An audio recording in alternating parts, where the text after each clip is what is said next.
সন্দেশখালী দিকে নজর রাখা যাক। সন্দেশখালী থেকে চাঞ্চল্যকর অভিযোগ সামনে এলো। কি অভিযোগ? উপপ্রধানের বিরুদ্ধে চাকরি দুর্নীতির অভিযোগ। পিএইচই জলাধারের জন্য জমি দান আর সরকারি প্রকল্পে এই জমি দিলে চাকরির চুক্তি থাকলেও মেলেনি চাকরি। সন্দেশখালীর হাটগাছিতে জমিদাতাদের ক্ষোভ। নির্দিষ্টভাবে ঠিক কি অভিযোগ আরো ডিটেল আপনাদের জানাবো। জিয়াউল রয়েছে আমার সঙ্গে। জিয়াউল, জমিদাতাদের কি অভিযোগ?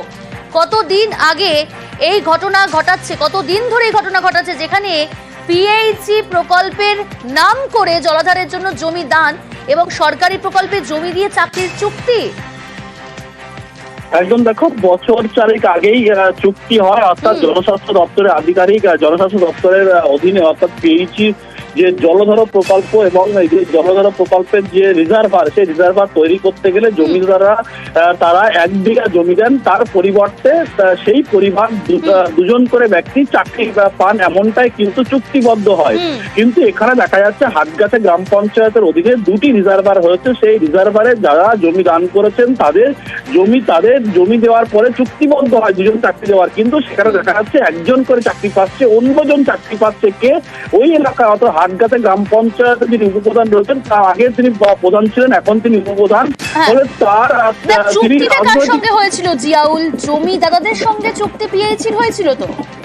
একদম পিএইচই দপ্তরের সঙ্গে জমিদারদেরই চুক্তি হয়েছিল, সেখানে 2জনকে চাকরি দেবে, কিন্তু সেখানে রাজনৈতিক প্রভাব থাকে, তার কারণ নো অবজেকশন বলে চাকরির প্রচেষ্টা হয়ে যাবে তো পিএইচই, কারণ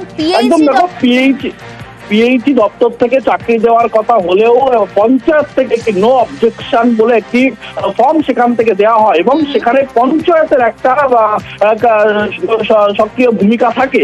সেখানেই দেখা যাচ্ছে সেই জমিদাতারা জমি দিলেও তারা চাকরি পাচ্ছেন না। চাকরি পাচ্ছেন কে? পঞ্চায়েতের যারা রাজনৈতিক প্রভাবশালী রয়েছেন, এই উপপ্রধান রয়েছেন, তার ছেলে এবং তার এক সহযোগী, তারা এই 2জন চাকরি পেয়েছেন।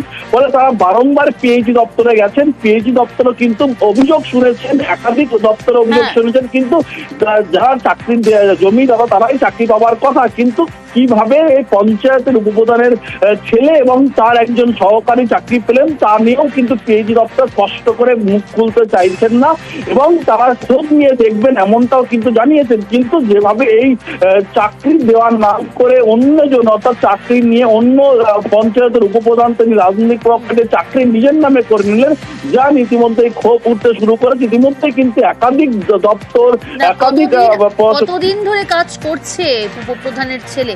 এই যে প্রভাব খাটিয়ে চাকরি পেল উপপ্রধানের ছেলে, কতদিন চাকরি করছে? দেখো, এখনো পর্যন্ত এখানে বছর 3 আগে চুক্তিবদ্ধ হলেও ইতিমধ্যে কিন্তু প্রায় 1 বছর ধরে সেখানে চাকরি করছেন। পঞ্চায়েতের উপপ্রধানের দাবি তিনি চুক্তিবদ্ধ হলেও, অর্থাৎ জমি মালিকরা পিএইচইর সঙ্গে চুক্তিবদ্ধ হলেও তাদের নাকি 1জন করে চাকরি দেওয়ার কথা, 1জন নাকি তার নিজের চাকরি দিয়েছেন, এমনটাও কিন্তু পঞ্চায়েতের উপপ্রধান স্পষ্ট করলেন। কিন্তু ইতিমধ্যে কিন্তু ক্ষোভ উঠতে শুরু করেছে, তার কারণ চাকরি দেওয়া যাদের জমি তারা চাকরি পাবে। ধরে এই সমস্যায় ভুগতে হচ্ছে জমিদাতাদের। চাকরির প্রতিশ্রুতি দিয়েও চাকরি পাননি, উল্টে উপপ্রধান নিজের প্রভাব খাটিয়ে নিজের ছেলেকে চাকরি করে দিয়েছে। এখানে কিন্তু স্বাভাবিকভাবেই পিএইচই দপ্তরের ভূমিকা নিয়েও প্রশ্ন উঠে আসছে। জমিদাতারা কি বলছেন, কি অভিযোগ করছেন, আসুন শুনে নেওয়া যাক। এবার আমাকে যখন জমি দেওয়ার কথা বলা হয়, 1 বিঘা জায়গা দিলে 2টো চাকরি দেবো, সেই কথা বলেছে, সেই হিসাবে আমি দিয়েছি। দেওয়ার পরে আমাকে একটা চাকরি দিয়েছে, আর একটা চাকরি কাদের ভাই একটা অন্য গ্রাম থেকে এনে লোক দিয়ে কাজ করাচ্ছে। আমি চাইছি আমার ছেলের জন্য একটা চাকরি হোক, আমার ছেলের জন্য একটা চাকরি আমার হয়েছে, আমার ছেলের জন্য একটা চাকরি দেয়, এটাই আমি চাইছি। অবিলম্বে আমার ছেলের যদি না চাকরি দেয়, আমার জায়গা আমার ফেরত দিয়ে 2.5 কাঠা জায়গার মধ্যে আমার চাকরি আমার থাকবে। আমার এই বাকি যে ট্যাঙ্কি হচ্ছে 1 বিঘা, এর জায়গা আমি আর দেবো না, এখানে আমি আর করতে দেবো না। যেমনটা বলছিলাম, যে অভিযোগ করছিলেন জমিদাতারা, অর্থাৎ উপপ্রধান সন্দেশখালী হাটগাছা গ্রাম পঞ্চায়েতের উপপ্রধান আব্দুল কাদের মোল্লা, তিনি এই অভিযোগ অস্বীকার করছেন। কি বলছেন তিনি, শুনুন। আমাদের কানমারি জোন 2 এর যে নাজিমুল শেখের যে ওকে কাজ দিয়েছি, এই জায়গাটা তো ওর না। আমি সেই সময় আমার কাছে থাকতো, সেই হিসেবে পঞ্চায়েতের জায়গা আমি সেই জন্য ওকে এটা বলেই দিয়েছিলাম যে 5 বছর তুই করবি, 5 বছর পরে অন্য কেউ আবার করবে। এইবার ও দেখছে যে ও যখনই মেয়াদ শেষ হয়ে গেছে, এবার তো অন্য কাউকে দেবে। আশুতোষ ওর নিজের জায়গা, কিন্তু আশুতোষের সঙ্গে কোথাও এরকম বলা নেই যে ও দুটো কাজ পাবে। ওদের যদি কোনো ডকুমেন্টস থাকে এগ্রিমেন্টের, আমার বিরুদ্ধে মামলা করুক, আমি কোর্টে জবাব দেবো। কসবায় স্বাধীনতা সংগ্রামের আশ্রম দখল করে প্রমোটিং এর ছক কষার অভিযোগ। যে আশ্রমের সঙ্গে নেতাজির নাম জড়িয়ে সেই আশ্রমের মহিলা সদস্যদের মারধরেরও অভিযোগ। এতে উদ্বিগ্ন রাজ্য মহিলা কমিশন। আশ্রমের সদস্যদের সঙ্গে বৈঠক করলেন কমিশনের চেয়ারম্যান। উপস্থিত ছিল পুলিশও, আর পুলিশের থেকে রিপোর্ট চেয়েছে মহিলা কমিশন। কসবায় সরলা পূর্ণাশ্রম, স্বাধীনতা সংগ্রামীর আশ্রম। এই আশ্রম দখল করে প্রমোটিং এর ছক কষার অভিযোগ আশ্রমের মহিলা সদস্যদের মারধরও করা হয়।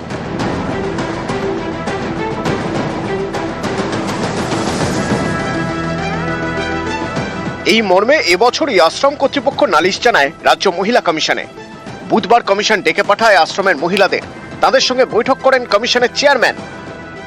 এই আশ্রম সাধারণের জন্য, জনসাধারণের জন্য, গরিব অনাথ দুস্থ মহিলা ও শিশুদের জন্য, তারা যেন উপকৃত হয় এইটুকুই আমি চাই। ওরাও বলেন যে এই ব্যাপারটা দেখবেন, সাহায্য করবেন, এই পর্যন্ত আর কি। দেখা যাক, এরপরে পরের কাজে দেখা যাবে। বুধবার কমিশনের ডাকা বৈঠকে পুলিশও ছিল।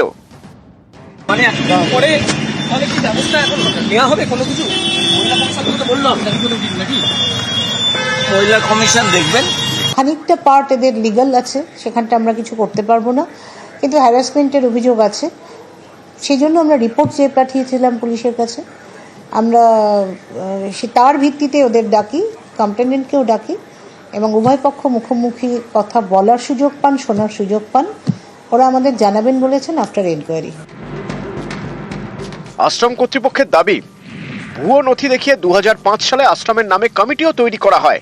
রেজিস্টার অফ সোসাইটি তদন্ত করে সেই কমিটি বাতিল করে দিয়েছে।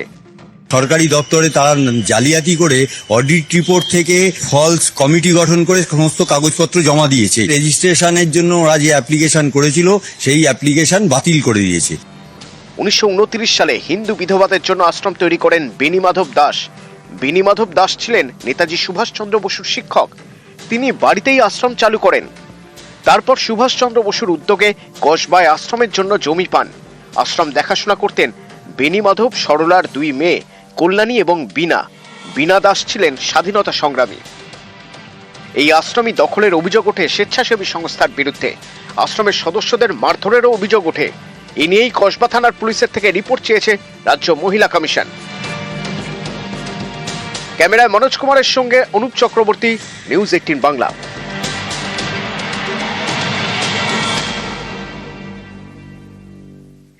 কোচবিহারে বাংলাদেশি ধৃত। জলপাইগুড়ি সংলগ্ন কোচবিহারের হলদিবাড়িতে ধৃত মহিলা। ধৃত বাংলাদেশের পঞ্চগড়ের বোদারের বাসিন্দা। রাতেই জলপাইগুড়ির মানিকগঞ্জ দিয়ে ভারতে প্রবেশ। সন্দেহজনকভাবে ঘোরাফেরা করতে দেখে পুলিশে খবর স্থানীয়দের। আজ মেকলিগঞ্জ আদালতে পেশ সেই বাংলাদেশি মহিলাকে।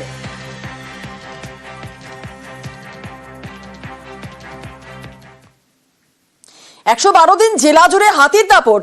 বাঁকুড়া জুড়ে প্রায় 60টি হাতির দাপট। আর গত ডিসেম্বরে মেদিনীপুরের জঙ্গল থেকে বাঁকুড়ায় ঢুকে পড়ে হাতির দল। বাঁকুড়া জুড়ে দাবিয়ে বেড়ায় হাতির দল। বিষ্ণুপুর, জয়পুর, পাত্র শহরের সোনামুখীর জঙ্গল হয়ে বড়জোড়ায় হাতির দল। গত মঙ্গলবার থেকেই ফিরতি পথে হাতির দল। দ্বারকেশ্বর পেরিয়ে জয়পুরের জঙ্গলে হাতির দল। আজ হাতির দলকে পাঠানো হবে মেদিনীপুরে। হাতি দেখতে ভিড়।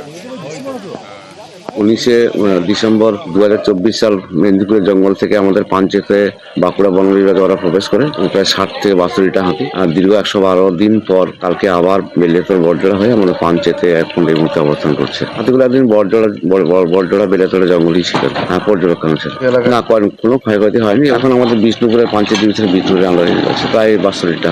এবার ওরা আজকে মেদিনীপুরের দিকে আবার চলে মুভমেন্ট ডিভিশন। মানে সারা বছরই এখান থেকে ওখানে যাতায়াত করে, আবার এরা চলে যাবে ওই ঝাড়গ্রাম মেদিনীপুরের দিকে চলে যাবে।